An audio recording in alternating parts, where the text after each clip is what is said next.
Welcome back to I'm Still Here. I'm Larry. And I'm Heather. This is Ivy. And Ivy's here too today. Woo! In 1998, I was diagnosed with stage 4 breast cancer at the age of 26. It changed everything for us, but I'm still here. You are. And today we are going to talk about October. Why is that? Well, because, boy, fall is coming. Mm-hmm. It's a little cooler today. It just, you can tell, right? The leaves are starting to change a little bit here in Michigan. And as soon as it starts to become fall, the world starts turning pink. Ugh. Oh, boy. Yeah. So, what is your opinion on that? You seem to have one. Yeah, I'm a little pinked out. At first I thought, oh boy, this is so cool. All the things that happened, for breast cancer. Mm-hmm. But then I started looking into more and hearing more and realizing that there's just a lot of what we call pinkwashing.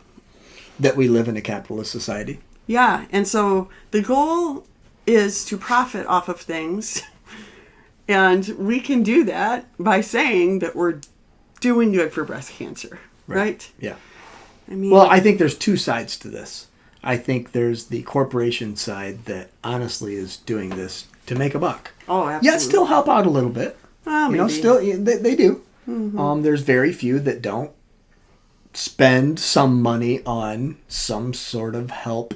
Well, okay, in some but way. Yeah, with that though, there's a big difference between awareness. We're all aware of breast cancer, right? And that's what this has really started out as, breast cancer awareness, versus money that goes towards either programs that directly help women with cancer or research. I know, but let me finish. I said there's two sides to this. Okay. One is the side that is raising the money, raising the awareness, raising. Mm-hmm. Then there's the other side that says, well, I don't have cancer. No one that's really close to me has cancer. Or maybe there is somebody close to me, and I want to do something to support that. So when you come off as, I hate pink and October's the devil and pinkwashing, to some extent they're like, well, F you. Yeah. I'm trying to be supportive here, and I don't know how to do that. I know it. That's my opinion on that. Okay. So I know your opinion because I've lived with you forever. and I just think, and I appreciate your opinion because I see your side. Yeah. But I also see people who have no clue anything about cancer or breast cancer, and they're good humans and want to do something. No, I get that. And I just, I just think there are better ways to do things. Right? And so some of that is learning about this engine of breast cancer awareness, right? And this pink thing that happens in October. I think you're scarred of pink.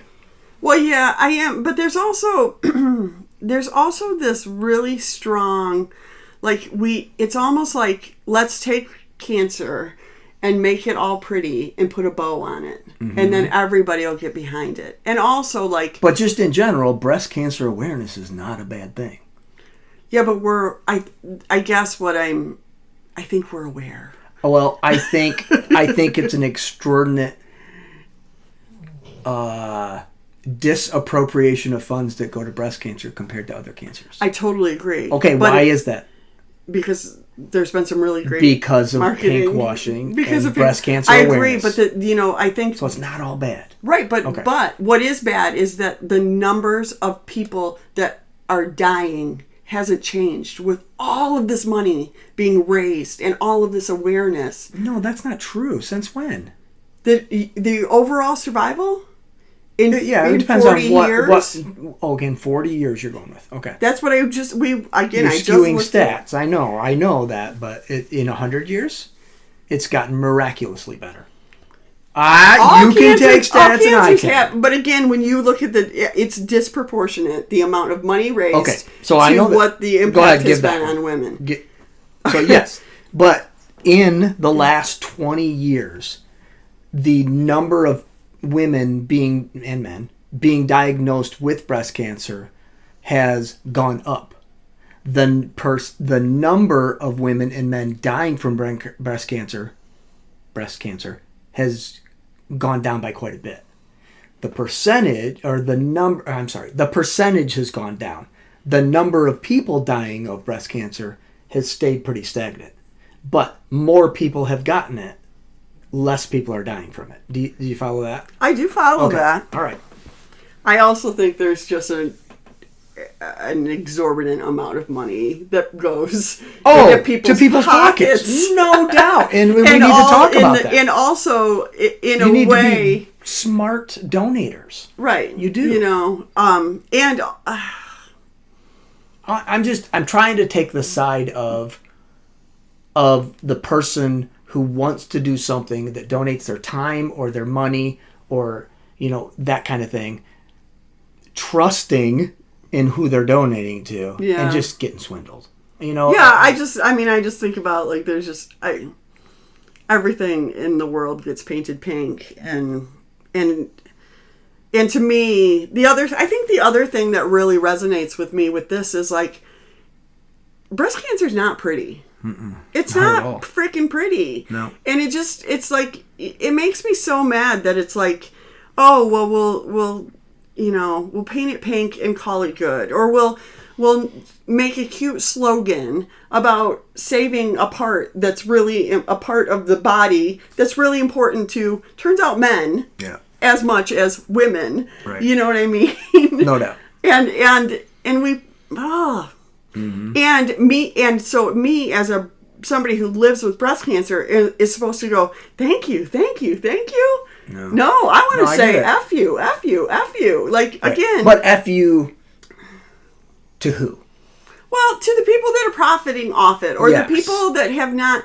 I mean, again, it is almost a luxury to say that awareness is past its prime. There's so many diseases that would love to have the awareness that breast cancer has. I get that. Mm-hmm. But, like, awareness, we're beyond that. We need research. We need solutions. We need, we need to talk about the women who are living with the metastatic disease. Mm-hmm. When events happen, who are dying. Right, and the women that are dying, exactly. When events happen, and believe me, I've gone to them and I've been part of them, and sometimes I feel so guilty, and I literally am in stage 4. You know what I mean? But to stand on a track or to stand at an event and say, I've had this, is a really big difference between that, and I might make some people mad here too, but an early stage breast cancer is not the same as living with a metastatic disease. You know what I mean? Not at all. And so that's something that people can... Well, that's easy to give an absolute to. You just look at the percentages of people dying with stage 4, 3, 2, and 1, and that proves your point. I mean, so nobody should get offended by that. Right. So I think there's this group of women in the metastatic community that feel so unheard and unseen. And honestly, people don't want to see us as we're dying. Okay, so there's a little bit of... You feel like you're unheard, yet you're pissed when October comes and all the pink comes. I think it's an opportunity to be heard. Yeah, I think it just feels so loud. Like, the voices are so loud that it's almost like, how do you get... And are the voices wrong to some extent? I mean, they're skewed. Okay. They're skewed. Again, Mm-hmm. I mean, congratulations to people who have been able to, have a lumpectomy and move on with their lives. That's not what happens with metastatic disease. Save the boobs. Save the boobies. Save second base. Blah, blah, blah. Again, that just... Wait, I haven't heard that one. Save second base is a thing? Yeah, I don't know if it's still around. It goes on and on. Well, but that's... Even that, though, like, people laugh. And it doesn't do anything. And then But again, it goes back to me going...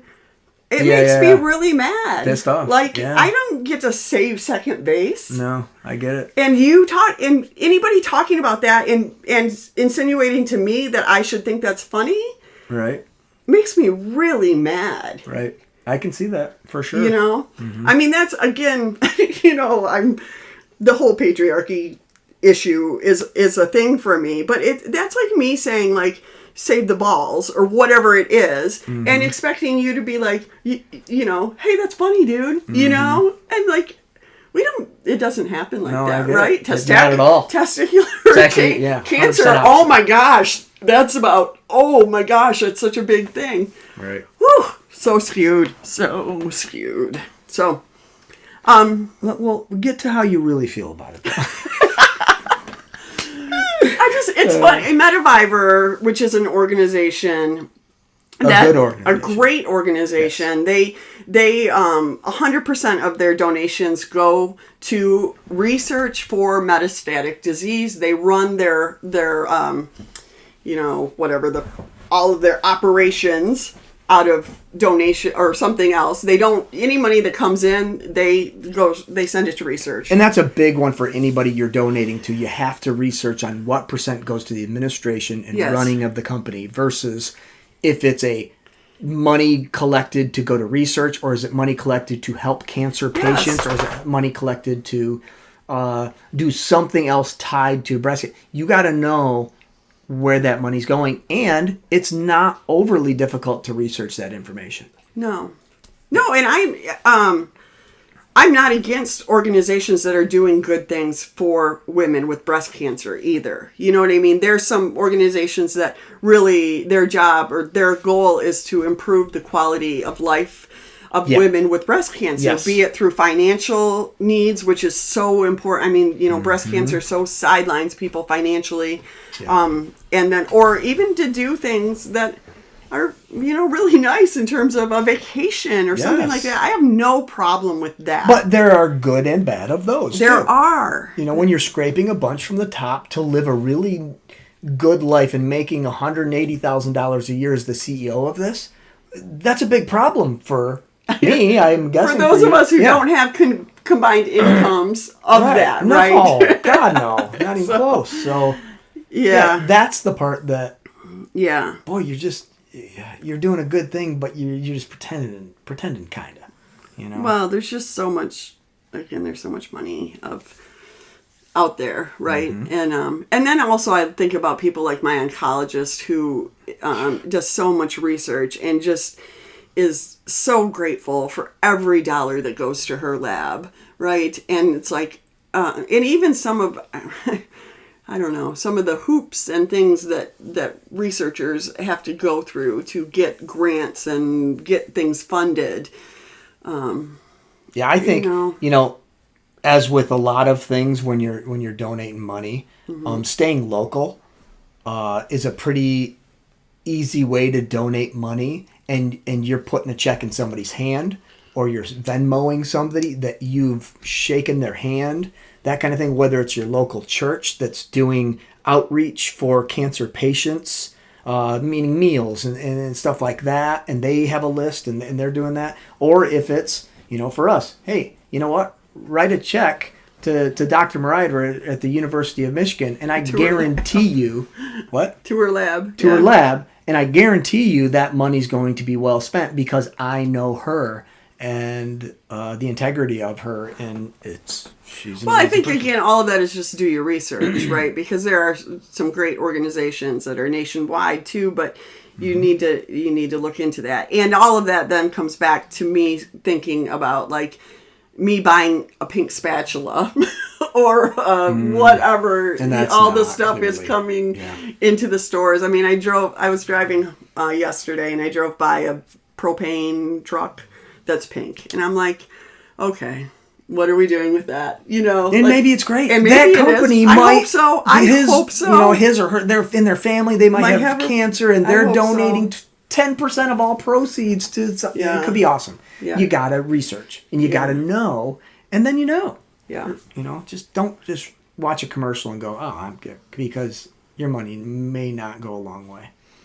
Yeah. And I guess the other thing with that is just the impact that it has on women with metastatic disease, like how all of the perception of the month of October makes people feel, you know, is And it's the opposite of what a lot of people would think. Absolutely. Yeah. Absolutely. Because in other places in your life where that would be in the forefront, I can't think of a great example right now, but you might be proud to see that out there. And whereas this, it does the opposite effect. It does. Yeah.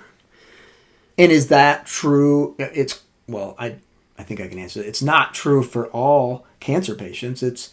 It's really those with metastatic disease. That's where I tend to see it. Again, Metaviber does a thing about the pink elephant in the room, right? Like, that just really considering the needs of women.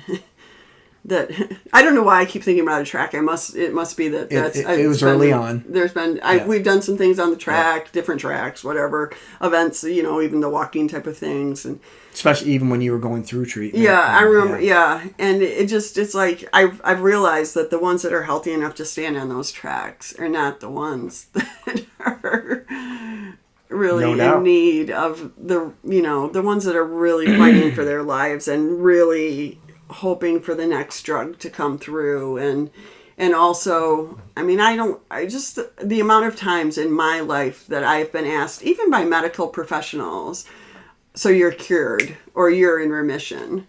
And that's not it's like, no. And then nobody knows how to respond to that. Oh, what do I say next? Yeah, for sure. But one of the stats I saw also was that only like 2 to 5% of the money raised is actually spent on metastatic disease. And the tragedy with that is that metastatic disease is what kills people, right? And there's also like it feels to me, and I know this is being done some, but if all cancers that have some similarities could use the knowledge, together. And that's happening. And I know it is, like it's this metastatic community that really needs to band together. Yeah. But the problem is with that is that, and this sounds terrible, but that so many women, once they're metastatic, don't have the longevity to be the voice, Yeah. For that community. They die. People die. And so you need the champions, the families, the whatever that can do that. But anyway. So, if you got the shirt that says "Save the Boobies," throw it out, or please. the second base thing, whatever you said, or there's probably more. There were the two breasts on a guy. I know. Maybe you bought that shirt because it donated, money to breast cancer or something like that at a cause. Be careful. You may think you're doing a good thing, but boy, keep in mind that you're offending a lot of people too. And even if you're probably not watching this, to be honest with you. But no, but I think there are people out there that go, "Oh, I didn't realize that." And even you, spread the word. Even just talking about the safe second base, and you saying I didn't know about that or whatever. Never heard of it. And even just it is. I think it's offensive. Yeah. Oh, I can definitely see why. And for sure. And what that says is that breasts are more important than my life. So. Wow. That's deep. It's true. Yeah. And that's what so much of the pinkwashing says to me. Mm-hmm. So. Yeah. Save the sexual organ. Yeah. Save the thing that men and women together enjoy over a person's life. And this is the other thing. Breast cancer destroys sex lives. We've talked about that, right? Yeah. It destroys them. So that whole perception of, or even if you did lose your second base, but you should still be the sexual creature, because ultimately that's what you're, put here on earth to do. Exactly. Yeah. Be careful how you say that. Yeah.